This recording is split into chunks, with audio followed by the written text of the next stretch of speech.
یو ملګری سوال کړل ډیر اهم او ضروری سوال دی او سوال په دې حواله سره زمانه نورو ملګروم کړل چې د کریپټو کرنسی یعنی د بیٹ کوین وغیرہ کاروبار آنلاین ټریډینګ کې چې کوم د حساب اصل څنګه دي آیا دا کاروبار جایز دی یا ناجایز دی ډیر شي کسانو باندې کې پیسې بندي کړم دي هو دا غینه بعد چې کوم اوس تاسو کې نو یاد وساتئ چې کلم تاسو یو کاروبار کوئ کم یو کار کوي نه دا غیر مخکې چې کوم دی د علماونو مشوره لې آیا دا کار کومه دا کاروبار ز شروع کومه دا زمنګ په دین کې زمنګ په مذهب کې په اسلام کې دا کاروبار جایز دی که ناجایز دی دا حلال دی که حرام دی سمجھ کې مو خبر راځي نو دا علم حاصل دا ګوره فرض دی تاسو یو کاروبار کوي دا غي په حواله سره تاسو علم نه تاسو سود کوي یا حرام کاروبار کوي نو یاد وساتئ دا غي نه بعد چې کوم دی تاسو په خپل حرام کاری کې مبتلا کیږي دا غي چې کوم دغه کاروبار کې چې تاسو را مال ګټل دا پیسې ګټل دا چې کوم دی دا حرام ده دا حرام چې کوم دی دا بیا تاسو خپل په بچو باندې خوروي نو دا غټ جرم دی په هیڅ مسلمان موږ له پکار ده چې موږ کم یو کاروبار کوو حلال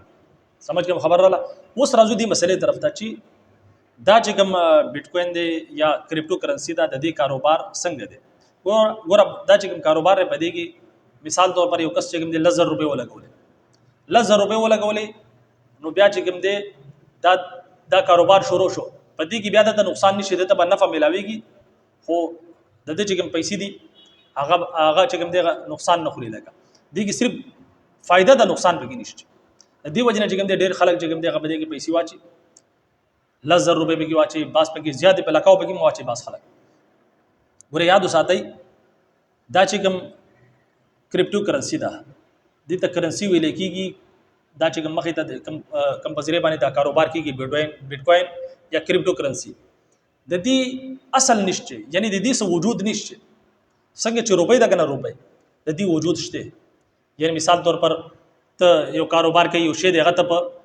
10,000 روپۍ باندې والی یا په 10 روپۍ والی چلو نو دغه شی چې کوم دی تعالی ته پیسې ورکوي دا پیسې چې ته ورکوي د دې وجود شته لیکن دا کریپټو کرنسی چې کوم دا د دې څه وجود نشته دا شان د ډالر چې کوم دی ډالر د ډالرو می وجود شته لیکن د کریپټو کرنسی دا یو فرضي شی دی فرضي کرنسی ده د دې څه حقیقت نشته او چې حقیقت یې نشته نو په دې وجه باندې علما فرمایي چې دا بالکل ناجایز او حرام دی او دغه وجه دا چې د وسه پوری یو ملک دینه د کرنسی حیثیت ورکړم نه دی چې د کرنسی حیثیت ولور کی بیا موږ په سمجھ کې راځي لیکن تر وسه پوری زمونږ چوکې موږ په پاکستان کې پاتې کیږو په افغانستان کې یا دا شانت بنور ملکونی کې تر وسه پوری یو ملک دله د کرنسی حیثیت نه دی ورکړ په دغه وجه باندې دا بالکل ناجایز او حرام دي دویمه خبره دا ده چې کاروبار او لین دین چې کیږي نو پاغي کې چې کوم دی ته یو شی علی نو پکار دار چې تخپل په قبضه کې والي نو په دې کې چې کوم کاروبار کې نو غصه په قبضه کې یو شی راځي نو چې ستا په قبضه کې راغلی نه دی نو غته مخ کې څنګه خرڅه یا دغه کاروبار څنګه کیږي مخ نو د